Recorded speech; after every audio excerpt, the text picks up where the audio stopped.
أعوذ بالله من الشيطان الرجيم بسم الله الرحمن الرحيم والصلاة والسلام على رسول الله صلى الله عليه وسلم لا حول ولا قوة إلا بالله العلي العظيم يا عمة شيخي احضر لنا بهذا المحضر ولتحتفي بنظرة تأتي لنا بظفر وبعد. Mes chers condisciples, je souhaiterais tout d'abord, à l'entame de ce point de presse, adresser nos chaleureuses salutations au Khalif général de la Fayda Tijaniya, Maulana Cheikh Mouhamadoul Mahi Ibrahim Niass, à son représentant à Dakar, Cheikh Mouhamadoul Amin Ibrahim Niass, à l'imam de la grande mosquée de Medina Baye, Cheikh Ahmed Tidiane Aliou Cissé, au porte-parole de la Fayda Tijaniya, Cheikh Mouhamadoul Mahi Aliou Cissé, au président de la Jamiatou Ansaruddin, Cheikh Moulhamina Ibrahim Niass, à l'ensemble des muqaddam, des condisciples,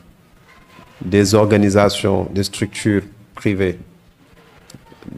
des structures sociales, économiques de la Fayda Tijaniya. C'est avec un grand plaisir pour nous,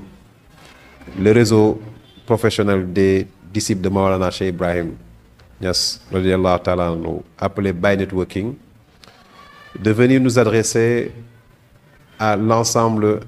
de la communauté nationale et internationale de la Fayda Tijaniya, mais tout simplement à l'ensemble de la communauté de la Oumma islamique. Qui connaît Maulana Cheikh Ibrahim, c'est qu'aujourd'hui, nous comptons plus de 300 millions de disciples dans le monde, et il me plaît toujours de rappeler ce chiffre de 300 millions parce qu'on l'a déjà dépassé. Mais pour être dans l'humilité, depuis 3 ans ou plus de 3 ans, nous préférons nous-mêmes garder ce chiffre de 300 millions. Ce n'est pas petit, mais 300 millions de disciples partout dans le monde, et qui rappellent cette prière de Maulana Cheikh Ibrahim Niass qui demandait au Tout-Puissant dans Ruhul Adab Hirliya Sahbam Fudala, et que Dieu lui donne les meilleurs des compagnons. Et donc nous sommes conscients que ces 300 millions de talibés dans le monde sont meilleurs dans tous les domaines où ils se trouvent, que ce soit dans l'éducation, dans la santé, que ce soit partout dans l'économie, quel que soit le secteur. Dieu a offert à Maulana Cheikh Ibrahim les meilleurs. 300 millions, c'est un réseau. C'est un capital humain qui est très important. On est fort et on aime aussi se rappeler du Saint-Coran qui rappelle que l'union fait la force, et de dire wa'tasimu aussi billahi jami'an wala tafarraqu, cramponnez-vous au câble de Dieu et ne vous en dispersez pas. Tous ces rappels nous renvoient à un engagement de tous les disciples de Maulana Cheikh Ibrahim Niass de comprendre ce que nous sommes réellement, ce que nous avons entre nos mains. Après avoir eu la bénédiction en 2019 du feu Khalife Cheikh Ahmed Tidiane Ibrahim Niass, de Cheikh Mouhamadoul Amin Ibrahim Niass, aussi personnellement de mon muqaddam Cheikh Bachir Ndaw, et d'aller voir l'ensemble des muqaddam, je peux en citer comme Cheikh Aziz Ndiaye, comme Cheikh Sang Barham Ndiaye, Cheikh Tidiane Sy, parmi tant d'autres, de lancer officiellement ce programme du Baye Networking, qui permet tout simplement aux entreprises, aux jeunes, aux femmes de se réseauter.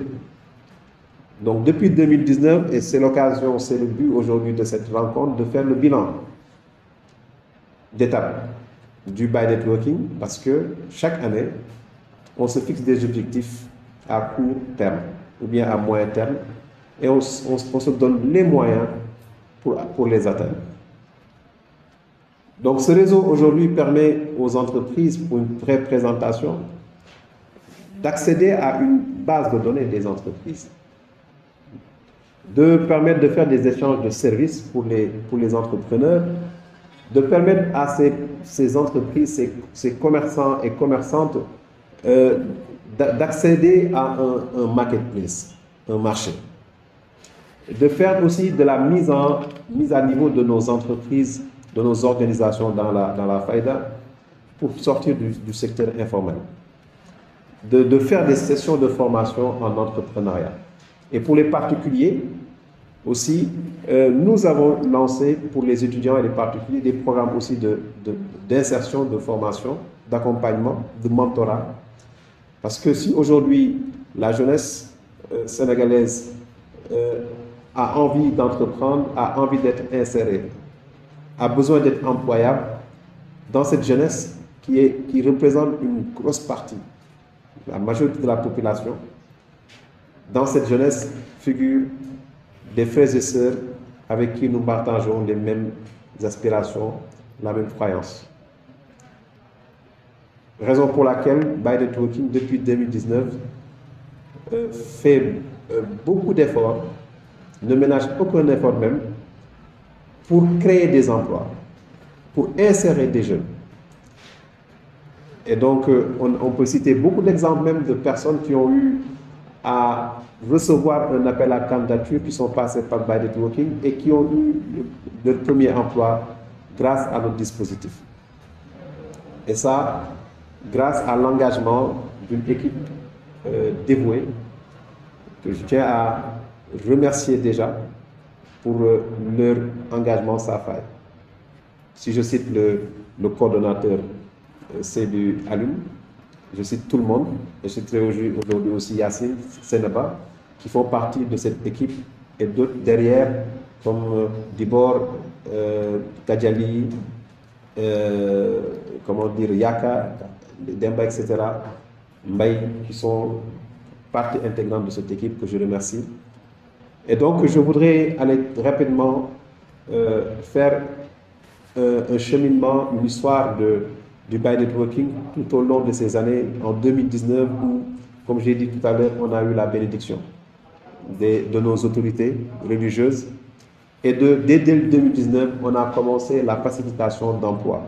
l'insertion. On a fait des sessions d'entrepreneuriat pour les jeunes et également des sessions d'entrepreneuriat pour des femmes.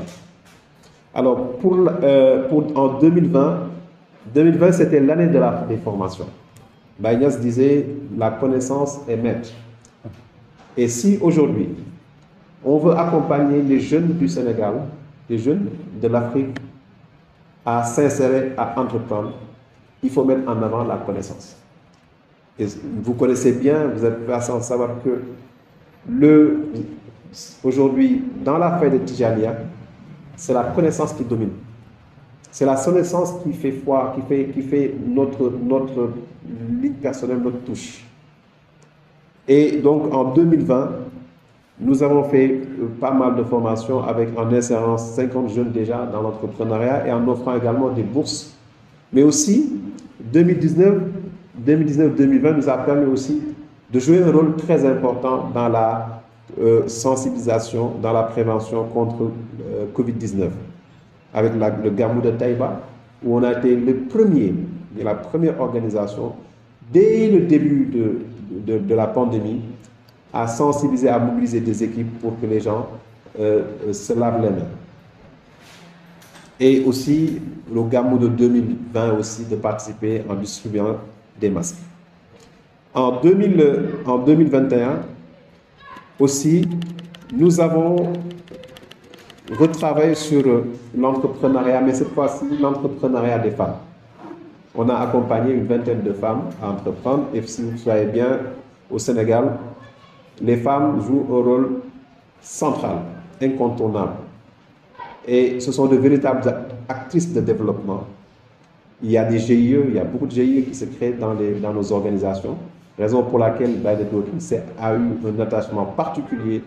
à ces braves dames pour les accompagner à leur un renforcement de capacité. En 2021 aussi, nous avons lancé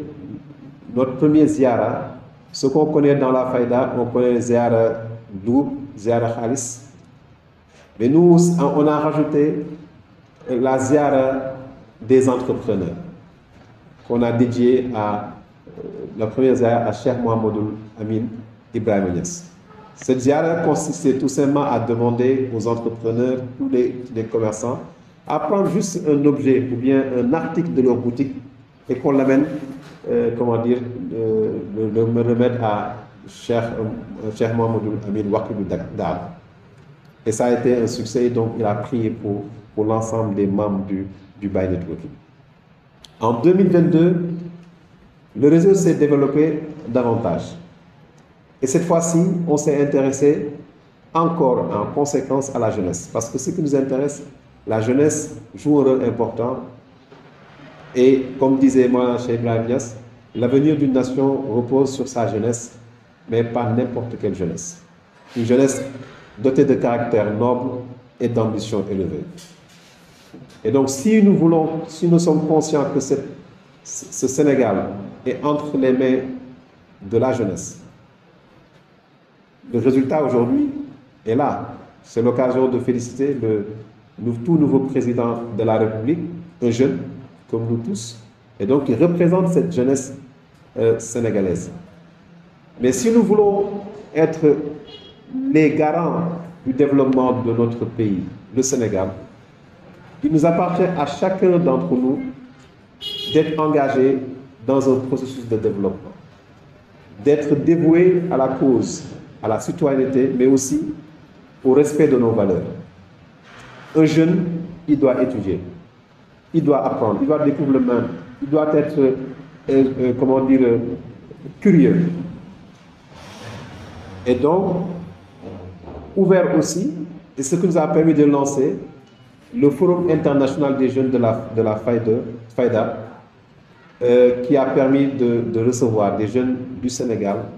et particulièrement aussi de la Gambie. C'est l'occasion de remercier tous nos partenaires de la Gambie, Aïda Barham, Shahwada et parmi tant d'autres.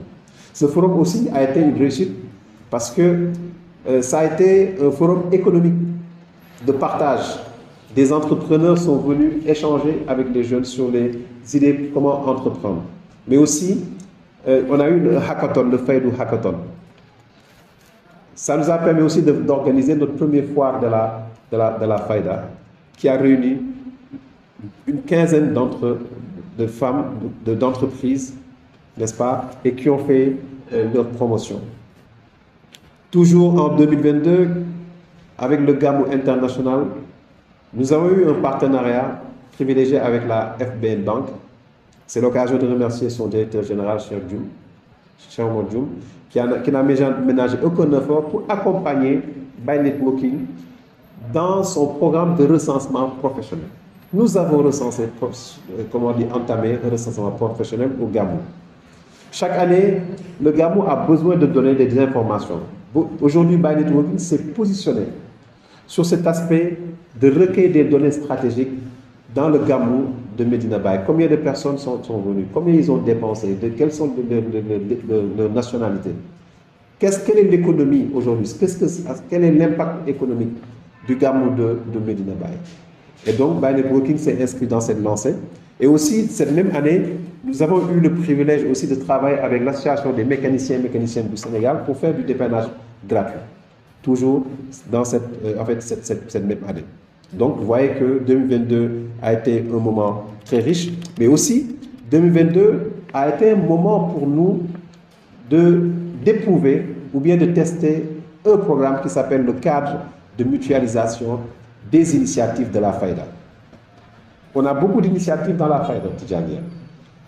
Mais l'union fait la force, il faut mutualiser. Et là, on a proposé à Ansaruddin d'appeler toutes les organisations, en premier le Fonds Medina Baye, etc., pour pouvoir travailler ensemble. Et dans notre programme qui s'appelle les leaders politiques de la Faïda, on a initié l'opération Delukosi pour pouvoir permettre à Kossy d'être réhabilité. Kossy, c'est l'histoire. Kossy, c'est le commencement. Et tout talibé doit s'engager à accompagner l'aménagement de Kossy, la rénovation, la réhabilitation de Kossy, la route Kerbaï, Kermam Assoudianka, la grande mosquée. Raison pour laquelle on lance aujourd'hui, on y reviendra sur les perspectives, sur l'opération d'Elou Kossy. Toujours en 2023,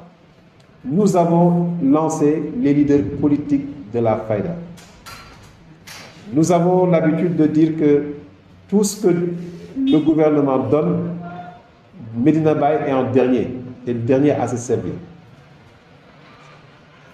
Parce que tout simplement, nous étions dispersés. Et Baye Networking a réuni l'ensemble des acteurs politiques, quels que soient les bords, pour travailler sur une plateforme qui s'appelle LPF, Leader Politique de la Faïda, et une plateforme où il y a beaucoup de leaders, des maires, des députés, des directeurs de société, et qui ne sont pas des mêmes partis politiques, mais qui partagent les mêmes engagements, le même amour envers Maulana Cheikh Ibrahim Niass. Ça nous a permis de discuter, d'apaiser des tensions. Le président de la République sortant, M. Macky Sall, son excellence Macky Sall, avait appelé au dialogue. Nous avons réussi à créer un cadre de paix, un cadre de dialogue avec les leaders politiques de la Faïda où tout le monde est leader, tout le monde s'accepte. Et cette même organisation a eu à organiser des Nobou et puis même de discuter avec les entrepreneurs, les leaders pour faire des renforcements de capacités en marketing politique, communication politique. Cette même organisation nous a permis aujourd'hui de travailler aussi, d'accompagner durant la campagne présidentielle des condisciples qui étaient candidats à la candidature, qui étaient partis chercher des parrainages. Naturellement, un autre jour, on y reviendra pour montrer qu'on a la possibilité aujourd'hui d'être unis, mais aussi d'être forts. Les leaders politiques de la Faïda, aujourd'hui, s'engagent aussi dans le programme, l'opération d'Elou Kossy. Et nous avons aussi participé à l'opération de construction de l'esplanade de la mosquée avec l'appel du Khalif pour l'opération de coulage. Le Ramadan 2023 aussi, notre programme Rahmafen nous a permis aussi de lancer notre première opération de corps, donc de Zakat al-Fitr, sachant que à la fin de chaque Ramadan, chaque musulman doit sortir sa Zakat al-Fitr, qu'on appelle le Mouroum Kor. Donc, on a fait notre première opération qui nous a permis de donner à beaucoup de Sénégalais cette possibilité, les démunis, d'avoir leur Mouroum Kor. L'autre aspect fondamental de cette année 2023 qui a été très, très, très riche, c'est aussi la concrétisation du partenariat avec Génération Saleh dans le cadre de son programme Un talibé, un métier, où l'association, notre organisation Baye Networking s'est engagée à côté de Génération Saleh pour accompagner les daras, les jeunes des daras de Kaolack, pour leur proposer un métier. Et ça nous a permis de lancer notre première formation en entrepreneuriat à Kaolack, où on a eu pendant 24 heures pour échanger avec les jeunes sur l'esprit entrepreneurial. Ce programme va se poursuivre naturellement cette année avec maintenant le démarrage des formations en horticulture, en pisciculture et en informatique. Et le Baye Networking va s'engager aussi derrière à prendre en charge le volet entrepreneurial. Comme ça, les jeunes qui sortiront de ce programme deviendront des entrepreneurs et pourront voler de leurs propres ailes. Nous avons participé également à la deuxième édition du colloque international des figures islamiques du Sénégal cette année, et Baye Niass était l'invité d'honneur, et aussi de lancer notre deuxième édition de Zakat al-Fitr qui nous a permis aussi de doubler la mise, de permettre à beaucoup de gens d'avoir, l'année dernière, chacun avait 5 000 francs, cette année, ils ont eu chacun 10 000 francs. Sans plus tarder, je vais terminer avec les activités de 2024. Pour cette année 2024, nous nous engageons à travailler sur 5 événements majeurs. D'abord, au mois de mai, avec la 2e édition du prix Barham pour la paix et de l'innovation, que j'ai oublié tout à l'heure de citer. On a eu lancé ce prix l'année dernière en décernant le prix Barham pour la paix et l'innovation à Cheikh Mohamedou Mahi Ibrahim Niass. Cette année, le prix sera relancé, mais il y aura 2 prix. Le prix Barham pour la paix, qui sera décerné à quelqu'un, peut-être au Sénégal ou partout dans le monde, quelqu'un qui aura œuvré pour la paix, mais un 2e prix pour l'innovation, quelqu'un qui s'active dans l'innovation. Ensuite, toujours dans ce même mois de mai, on va lancer officiellement l'opération Dellu Kossy, dans le cadre de la mutualisation des initiatives de la Fayda, en partenariat avec la Jamiat Ansaruddin, le Fonds Medina Baye, les leaders politiques de la Fayda, les populations de Kossy. Donc, on invite l'ensemble des disciples de Mawlana Cheikh Ibrahim Niass à préparer cet grand événement de l'opération Dellu Kossy pour la réhabilitation. Au mois de juin, on va lancer notre 2e édition de la foire de la Fayda pour accompagner les entrepreneurs, et c'est l'occasion de lancer officiellement aussi le réseau des entrepreneurs de la Fayda, le REFA, sur lequel nous travaillons depuis 1 an à réunir les entrepreneurs. Au moment où je vous parle, on a réuni les carreleurs, tous les carreleurs disciples de Mawlana Cheikh Ibrahim. Le secteur BTP est réuni, les transitaires sont réunis. Donc on essaie vraiment d'élargir, et tout ce beau monde va se réunir autour de la REFA, du REFA plutôt, du réseau des entrepreneurs de la Fayda. Toujours au mois d'octobre, Inch'Allah, on va lancer notre 2e édition du Forum international des jeunes de la Fayda, qui va cette année revêtir un cachet vraiment particulier. Alors pour terminer, je résumerai juste que le Baye Networking développe un levier qui est économique avec le Baye Invest, développe un levier qui est social avec le Rahma Fund pour accompagner le social, développe un levier qui est, d'entrepreneurs avec le réseau des entrepreneurs de la Fayda, mais aussi développe un levier politique, parce qu'il faut être là où il faut être dans les instances. Et c'est pour ça qu'on invite tous les disciples Mawlana de Cheikh Ibrahim Niass, qui sont des acteurs politiques, qui sont des acteurs de développement dans les quartiers, dans les communes, partout dans le monde, à rejoindre les leaders politiques de la Fayda. Pas pour faire de la politique politicienne, mais pour être dans la politique de développement, parce que Mawlana Cheikh Ibrahim Niass était un acteur de développement. C'était un économiste, c'était un agriculteur, Baye Niass c'était un homme multidimensionnel. Donc on invite tout le monde à rejoindre ce réseau, ce grand réseau du Baye Networking, pour pouvoir être des acteurs forts dans le développement de l'Afrique. L'Afrique compte beaucoup sur les disciples de Mawlana Cheikh Ibrahim. Et nous devons être ici au Sénégal les premiers à comprendre que les enjeux sont importants, à comprendre que l'union fait la force. Donc pour terminer, je dis à l'ensemble des disciples, nous avons la quantité, nous avons la qualité. Ce qui nous manque tout simplement, c'est tout simplement d'être unis. Soyons seuls, uniques et indivisibles. L'union fait la force. Wa akhiru da'wana alhamdulillahi rabbil alamin. Assalamu alaikum. أعوذ بالله من الشيطان الرجيم بسم الله الرحمن الرحيم والصلاة والسلام على رسول الله على من آخاه بين الأرواح سيدنا محمد رسول الله صلى الله عليه وسلم وعلى آله وصحبه أجمعين. mbokk yi ñu ngi leen di nuyu di leen siyaara beneen yoon fépp foo xam ne yéen a nga fa toog di ñu déglu wala di ñu seetaan ñu ñëw fii tey toog nara def li nga xam ne moom la ñuy woowee bilan Baye Networking bi nga xam ne taxaw na depuis 2019 ba léegi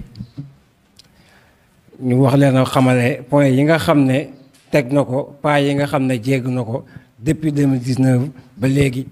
fàttali mbooloo mi lan mooy Baye Networking waaye wan leen aussi exactement li nga xam ne moom la Baye Networking réalisé depuis 2019 ba léegi.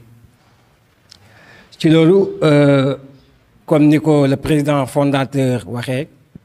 Cheikh Moubarak Wade moom mi nga xam ne moo taxawal la Baye Networking depuis 2019 ci benn souci wu capitalisation mboolem taalibe yi maanaam def loo xam ne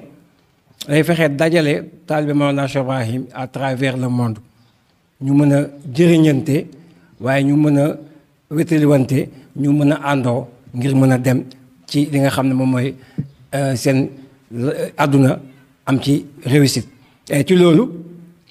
ci la taxawal li nga xam ne moom mooy Baye Networking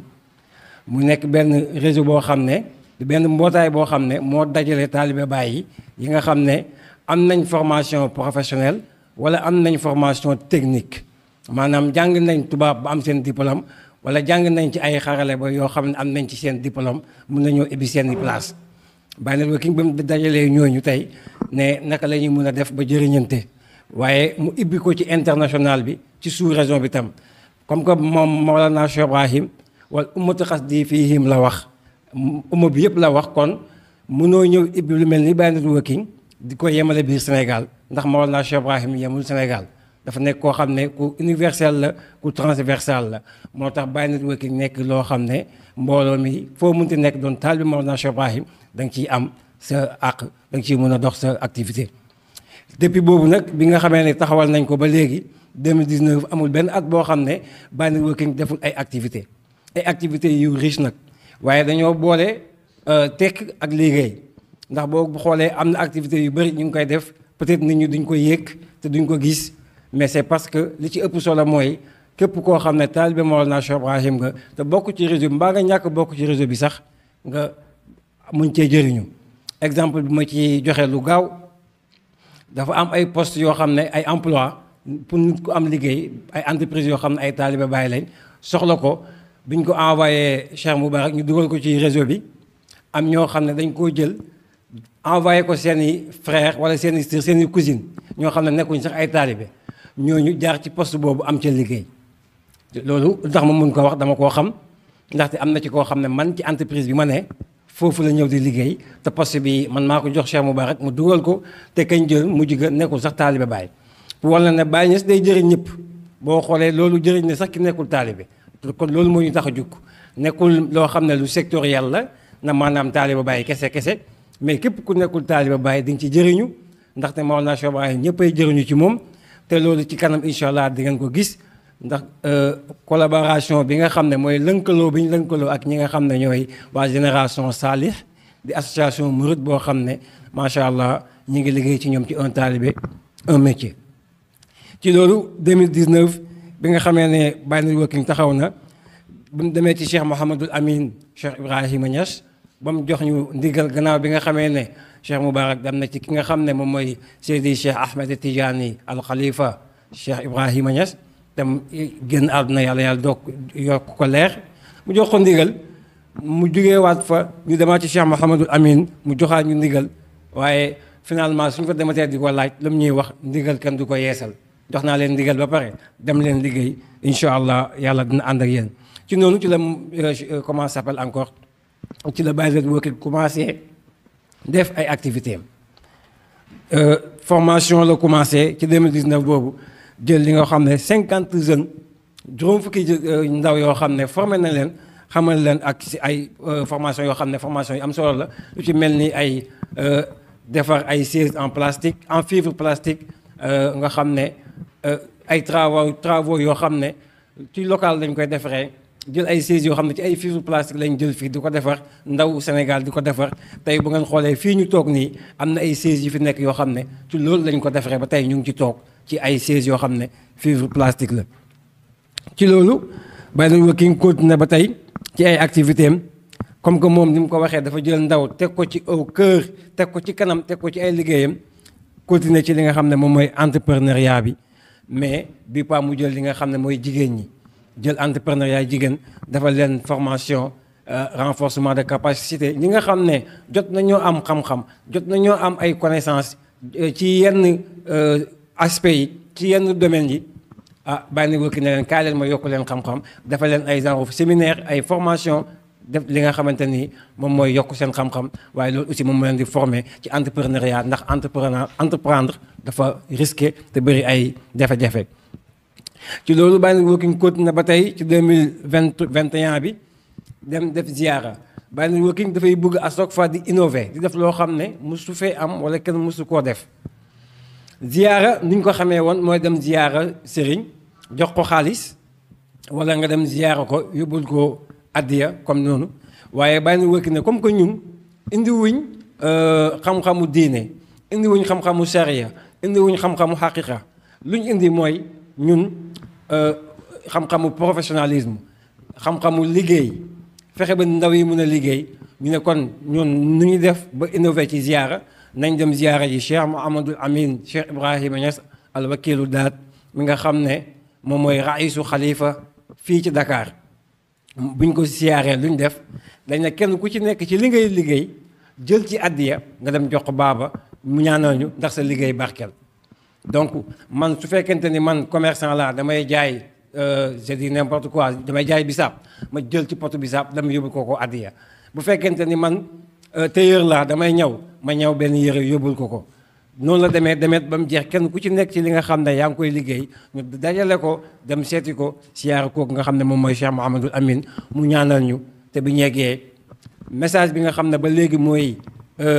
delloowaat suñu noppi mooy lan lu mu ñu wax persévérer vous aurez incha allah gain de cause incha allah noonu la ñu ko baaba waxee. ci noonu ci lañ persévérer ñun tamit continuer taxawal li nga xam ne moom mooy forum international des jeunes de la Fayda boo xam ne lu njëkk la woon ñu dajale jeunes yi comme ni ñu ko waxee ci suñu début Baye Niass dafa international ñu ne jeune taalibe yi nekk ci àdduna bi Baye bi muy génn naan maa ngi wër àdduna bi maa ngi dem fii yéeg naa montagne yi yéeg naa oto yi yéeg naa géej gi ñu ne ko pour lan Baye mu ne leen ubbrisil jili jadidi misaala ngir wan nouvelle génération bi lan mooy exemple fan la ñuy teg seen tànk waaye pour lan mbooloo mboobu bi yëpp Baye Niass soxla wu ko woon waaye lu mu ñu bëggoon tey mooy ñun suñ ñëwee ñu xool naka la ñuy def ba jëriñoo mbooloo moomu ñu capitaliser ko ci loolu ci lañ taxawalee forum international ngir fexe ba mbooleem jeune faydu bi mun a dajee am ay opportunité d'échange ñu mun a waxtaan seen biir mun a créer ay entreprise suñ biir waaye mun a partager kenn ku ci nekk mun a jëriñoo ci sa morom ci sa entreprise tey bu fekkente ni Seydi Babacar dafa yor entreprise boo xam ne média la moo xam télévision la yor Seydi Omar yor école de formation boo xam ne day génne ay journaliste yaakaar naa ne ñoom ñaar dañoo war a mën a lëkkaloo pour ñu mën a joxante li nga xamante ni moom mooy ay marché kii di ko jox ay élèves moom mu koy liggéeyal. donc loolu mooy li nga xam ne forum bi ñu ko taxawee nag wax dëgg yàlla mu am réussite ñu def ko ci ñaari fan le forum bi amoon le 26 ak le 27 juin 2022 foofu ci CICES macha allah mu nekkoon forum bu réussir boo xam ne amoon ay activités yi amoon ci biir lu ci mel ni Faydu Hackathon nga xam ne dañoo tëjoon ay ndaw fii ci bureau Baye Networking yi ne leen xalaatal leen ñu yenn solution lañ mën a am ci pays bi loo xam ne ñu ngi ko war a def ci ay 6 mois ñu ne tëj leen ñetti fan ñu xalaatal ñu bu ñëwee ñu exposer ñu benn plateforme boo xam ne képp koo xam ne taalibe nga wala nga ñàkk a nekk taalibe sax mun ngaa dugg ci plateforme bi ut li nga xam ne moom ngay ut maa xam da nga am sa entreprise bëgg ku la liggéeyal boo duggee foofu mbooleem luy compétence di nga ko fa fekk nga ñëw tànn fa compétence bu la neex defal leen seen say entretien jël ci ku la neex waaye bu fekkee tam da nga am sa diplôme bëgg liggéey da ngay dem foofu dugal xool poste yi nga xam ne nekk nañ fa nga ñëw postulé wu bu ci sa sens nekkee incha allah ñu jël la nga dem liggéey kon donc ci loolu yëpp Baye Networking def na ko ci forum international des jeunes de la Fayda am ay thèmes yoo xam ne aussi ñu ngi ko fa développé thèmes yu am solo muy ndaw ak xam-xam jigéen ak xam-xam te loolu boo xoolee xam ne Maolana Cheikh Ibrahim taxaw na ci waaye itam ñi nga xam ne dañoo génnoon réew mi ñib siwaat ñoo leen kaa leen ngeen def ce qu'on appelle retour de perspective ngeen mën a wax nit ñi tey yéen bu ngeen génnee ak bi ngeen ñëwaatee lan ngeen jàng ak lan ngeen mën a jëriñ mbokku taalibe yi ci loolu Baye Networking continué ba tey gannaaw forum boobu di signé ci partenariat ak ki nga xam ne moom mooy FN Bank. FN Bank nag accompagné ñu ci li nga xam ne moom mooy recensement bi amoon nga xam ne def nañ ko ci Gamou Médina ndaxte Baye Networking dafay wax ne pour fayda bi mu gën a mën a avancer il faut que ñu jéem a def recensement wu secteur ñu xam kenn ku ci nekk ci ban secteur nga ne kenn ku ci nekk ci ban secteur nga ne ñu boole leen dajale leen après incha allah ci kanam ñu mën a def cadre de mutualisation bi. De ce fait bu fekkente ni xalifa bi dafa soxla ñu war a def assainissement Médina Baye du dem fa sori day ñëw rek xool ci secteur bi nga xam ne mooy assainissement te Baye Networking dajale na mboolem ñi assainissement par exemple nekk foofu mooy leen kaay leen ngeen xalaatal man naka la ñuy def ba assainir Médina. bu fekkee wàllum électrification noonu wàllum carrelage noonu ndax bu ci nekk rek am na ñoo xam ne ñu ngi leen dajale te ñu bokk di ànd di liggéey te bu ci xalifa bi woote wala loo xam ne sax dëkk àdduna bee ko soxla wala dëkk bi Baye Networking def ci taxaw noonu la taxawee woon ci Covid ba ca 2019 joxe ay masque indi ay bool ñu raxasu waaye yemul ci loolu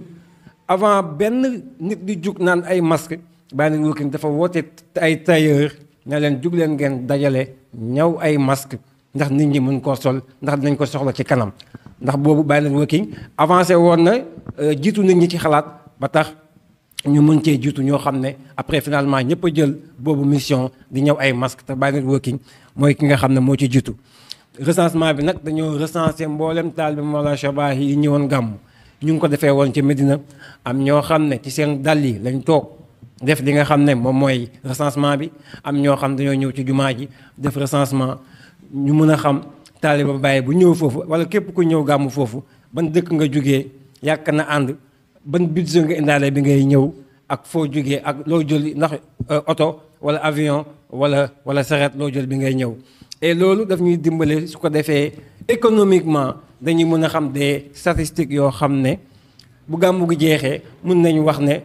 tant de personnes ñoo fi ñëw waaye tant de xaalis lañ fi dépensé waaye dëkk sangam lañ jugee waaye taalibe sangam moo nekk entrepreneur taalibe sangam moo nekk maçon taalibe sangam mooy ingénieur taalibe sangam mooy professeur taalibe sangam mooy ministre ndax bii Baye Networking ñoom ñëpp ñu ngi ci biir am na ay ministre am na ay lépp incha allah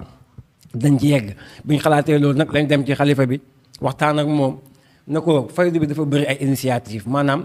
organisation yi bëri na ci faydu bi te suñ bëggee def njëriñ il faut que ñu booloo kon nañ jéem a mutualiser suñuy force njëkk ba fekk lancé nañ ko ci forum bi woo Cheikh Mouna mi nga xam ne moom mooy Cheikh Mouhamadul Mouhamina Cheikh Ibrahima Niass mu nekk ñëwoon ca forum ba CICES waxtaan ci jour boobu lañ lancé li nga xam ne mooy SEMIF demaat ci xalifa bi waxtaan ci ak moom ne ko dañoo bëgg a def li nga xam ne moom mooy cadre de mutualisation des initiatives de la fayda mbooleem organisation yi nekk ci fayda bi ñuy xàccandoo di dóorandoo ci loolu ci lañ dem ba réussir lancer opération Dellu Kossy ndax opération Dellu Kossy ñun Baye Networking ñoo ko lancé woo ci ki nga xam ne mooy Ansaruddin woo ci ki nga xam ne mooy Fonds Médina Baye woo ci ñi nga xam ne ñooy LPF mooy les leaders politiques de la fayda ndaxte kenn ku ci nekk su xamee luy rôlam ñu booloo liggéey bi day yomb Fonds Médina Baye bu xamee ne liggéeyam moom mooy dajale xaalis financer projet faydu bi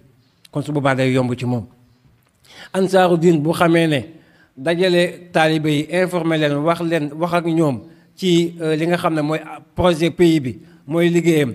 jox ko projet yi dafay yomb Baye Networking bu xamee ne ressources humaines bi nga xam ne moom la ñooñu soxla mu indil leen ko furli leen ko liggéey bi day yomb ci noonu ci lañ taxawalee opération Dellu Kossy dem fa ñu ngi ciy gërëm Cheikh Bamar Silla mi nga xam ne moom mooy technicien bi nga xam ne demoon na ci terrain bi def étude bi defal ñu maquette def ko ci forme 3D ba nga xam ne dem nañ présenté ko sur xalifa bi kontaan bay dee gis li nga xam ne ñun def nañ ko ngir Kossy ndax Kossy dafa nekk lieu boo xam ne site touristique la war a doon lieu de culture la lieu culturel la boo xam ne kenn waru koo fàtte ndaxte moom mooy li nga xam ne mooy cosaan gi ci noonu ci lañ continuer ba tey ci 2022 bi def li nga xam ne moom mooy formation ci informatique xam ne lancé woon nañ benn formation informatique ndax Baye Networking comme ni ma ko waxee mu ngi ci fépp te taaliba yi am nañ ci connaissance fépp ñu woo leen fii dafa leen li nga xam ne moom mooy formation ci informatique te ñoom ñëpp ñu teewee ko am ci seen connaissance am ci li nga xam ne moom mooy réussite. Baye Networking ba tey ci aspect yi nga xam ne taxawal na ko mu taxawal li nga xam ne mooy LPF les leaders politiques de la Fayda en 2023 ñu lancé ko organiser li nga xam ne moom mooy ndogu des leaders de la Fayda. et ci loolu dañoo wax ne kenn ku ci nekk am nga ci parti politique boo bokk bu la neexee waaye dafa am parti boo xam ne ñun ñëpp moo ñu boole muy Maolana Cheikh Ibrahim Niass kooku mooy parti bi ñu boole ñu ne leen kenn ku ci nekk bokkal ci sa parti mais ngeen ñëw bokk parti bi nga xam ne da ngeen di œuvrer ngir fayda bi. loolu nag damay wax ne li nga xam ne président yi ñu ngi koy woote fii ci Sénégal wala mbooloo yi société civile Baye Networking réussir na ko muy lan fexe ba dajale ñi nga xam ne bokkuñ gis-gis politique te ñu bokk di ànd di waxtaan di déggante muy ci cadre LPF boobu. am na waa APR am na waa PASTEF am na waa AFP am na waa PUR am na waa avenir bi Sénégal avenir bi ñu bëgg am na waa PRP ñoom ñëpp a ngi ci biir.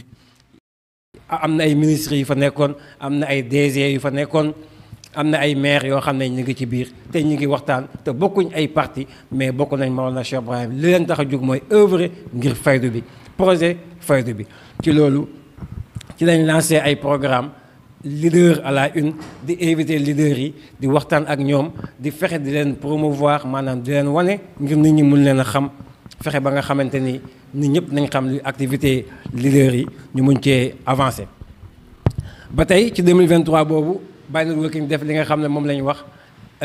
prix Barham pour la paix prix Barham pour l'innovation raaya goo xam ne dañ koo jagleel Maolana Cheikh Ibrahim tuddee ko raaya ak jàmm ak raaya goo xam ne dañ koo jagleel Maolana Cheikh Ibrahim tuddee ko raaya ak yeesal. loolu nag bi nga xamee ne teg nañ ko après lañ lancé ñaar yëpp jox ko ki nga xam ne moom mooy xalifa bi di Cheikh Mouhamadul Mahi Cheikh Ibrahima Niass al Qadimul Umma moom mi nga xam ne ci année boobu moom méngoo woon am ñaari raaya yëpp ndax ñu gis ba mu gis jugee Soudan la mu fa def boole nit ñi ñu ànd doon benn. kon nag loolu moo taxoon ñu jox ko ñaari raaya yi ndaxte innovation la def waaye jàmm la dox ci àdduna bi loo xam ne Nations Unies Union africaine ñëpp dox nañ ci amuñ ci réussite moom mu dox ci am ci réussite ñu ne ko yaa mérito ñu jox la ñaari raaya yëpp. mais incha allah dans l'avenir comme ren incha allah ci programme 2024 bi nga xam ne ñu ngi ko nar a def nañ joxe 2e édition bi waaye nag bii yoon dañ koy xaaj day am kenn kuñ jox prix Barham pour la paix raaya Barham ngir jàmm am keneen kuñ jox raaya Barham ngir innovation. mais bu njëkk bi la woon xalifa bi exception ñu jox ko ñaar yëpp incha allah après nañ def détection yi ci mois yi di ñëw mois de mai incha allah pour jox ñi nga xam ne ñoom ñoo ko méngoo mun nañ nekk ay taalibaay comme mun nañ koo ñàkk a nekk. loolu ci 2024 bi incha allah lañ ko fas yéenee def ci 2024 bi ba tey ñu ngi fas yéenee def li nga xamante ni moom mooy lancement wu officiel opération Dellu Kossy ñu mën koo tàmbali def levée de fonds bi ñu xool ban phase la ñuy tàmbali ndax opération Dellu Kossy ay phase la yoo xam ne ñu ngi ko fa teg. ci loolu ci mois de juin ba tey ci 2024 bi ñu ngi bëgg a def li nga xam ne moom mooy foire de la fayda woo ñëpp ñoo xam ne ci fayda bi lañ ne ak ci loo xam ci li ñuy yëngu moo xam média la ñuy yëngu moo xam agriculture la moo xam agro business lu ñu mën a yëngu rek ñu ñëw exposer seen i produits exposer seen i activités ñoom ak seen i mbokku taalibe ñëpp mun cee jëriñu incha allah. ci mois de juin bi lañ bëgg a lancer li nga xam ne moom mooy 2e phase wala 2e édition foire internationale des jeunes de la Fayda bi nga xam ne defal nañ ko ci CICES daaw mu nekk foire bu am solo boo xam ne ren incha allah particularité bi mooy ay jeunes ñoo koy organiser ay jeunes ñoo koy def. ci ay thèmes yoo xamante ni jeunes yi ñoo koy jëriñoo lañ koy def ci jamono joo xam ne jeune mooy doon moo nekk président Sénégal ñu ciy jaar di ko félicité waale moom le président son excellence Bassirou Diomaye Faye. ci loolu Baye Networking kon pour wax leen rek ne dafa ne Baye Networking ci tënk dafa nekk réseau boo xam ne dafay dox ci aspect économie ak programme yi nga xam ne moom mooy Baye Invest. Baye Invest nga xam ne fonds d'investissement la xam ne ñu ngi ciy woo képp koo xam ne bonne volonté wala nga am nga xaalis bëgg a investir nga ñëw investir foofu boo investir après liggéey lay doon nga mën a gagner say dividende gagner say bénéfice loolu mooy aspect économique bi nga xam ne Buy Networking da ciy dox. Buy Networking dafay dox ci li nga xam ne mooy aspect social avec son programme Rahma Fun nga xam ne def na 2 éditions Zakatul Fitre bi nga xam ne def na ko ci weeru koor daaw 2023 ak weeru koor ren 2024 am na ñoo xam ne xamuñ ku ñuy jox seen asaka seen muurum koor wala buñ ko génnee duñ gis kuñ ko jox wala xamul nuñ koy génnee ñooy leen kaay leen mu yomb tey Buy Networking am na ay assistante sociale yoo xam ne ñi ngi nekk ci biir Buy Networking te ñooñu xam nañ coûts social yi xam nañ ñan ñoo ko yelloo ñu ko diina waxee léegi bu ngeen joxee seen xaalis fii ñu jël ko yóbbul leen ko donc ñu établir ko ci Sénégal kenn ku ne 1500 bitim réew France Angleterre ñoom ñëpp bokkoon nañ joxe seen participation ñu dajale ko jox ko ñi nga xam ne ñoo ko yelloo yokkute am na ndax daaw biñ ko dajalee ñi ngi amoon ci ay 50 et quelques mille waaye ren biñ ko dajalee am nañ 100 et quelques mille ba kenn ku ci nekk mën ngaa am 10 000 ci ñi nga xam ne ñooy nekk bénéficiaires yi ba tey ci jeexal fi nga xam ne moom mooy aspect insertion formation professionnelle avec son programme bi nga xam ne Buy Networking teg na ko lu mu ci def mooy fexe di dimbale ndaw yi ñu mën a insérer wu di leen def jox li nga xam ne mooy offre d'emploi yi mais di leen defal formation renforcement de capacité ba kenn ku ci nekk muñ cee gis li nga xamante ni moom mooy boppam. ci dernier aspect bi mooy waxoon naa ko sànq mooy aspect LPF bi nga xam ne mooy dugal politiciens yi ndax politiciens yi bu ci nekk doon taalibe ñu fexe nga nekk premier fës ca kanam ci liste yi nga bokk ci parti yi nga bokk. ëllëg yàlla def nga nekk maire maa nga nekk député mën a teewal fayda bi foofu nga xam ne ñu ngi ko fa soxla lépp loo xam ne ñu ngi ko soxla ci fayda bi nga nekkal ko foofu noonu aspect bu mujj bi di REFA mooy réseau des entrepreneurs de la fayda ñu dajale leen képp koo xam ne yaa ngi entreprendre ñu xool ni ñuy defee bay exemple bu banal bi may tëjee nga xam ne moom laa ëpp li may joxe exemple bu yomb la waaye exemple bu tamit bu neex a xam la moo tax ndax damay faral di wax ne su Yaasin di jaay bañe Seena di jaay diwlin yaakaar naa ne man may jaay fëriñ buñ defee moom ñun ñëpp ay entrepreneur lañ buñ dimbalantee mën nañoo am ndax kiy jaay beñe soxla na fëriñ soxla na diwlin donc dañoo war a deflante ci noonu lañ woo képp koo xam ne taalibe Mawlana Cheikh Ibrahim nga jéem a dem ci site bi xool li nga xam ne moom mooy Buy Networking nga dugg fa jël les renseignements nga dugg bokk jëriñu ci jëriñaate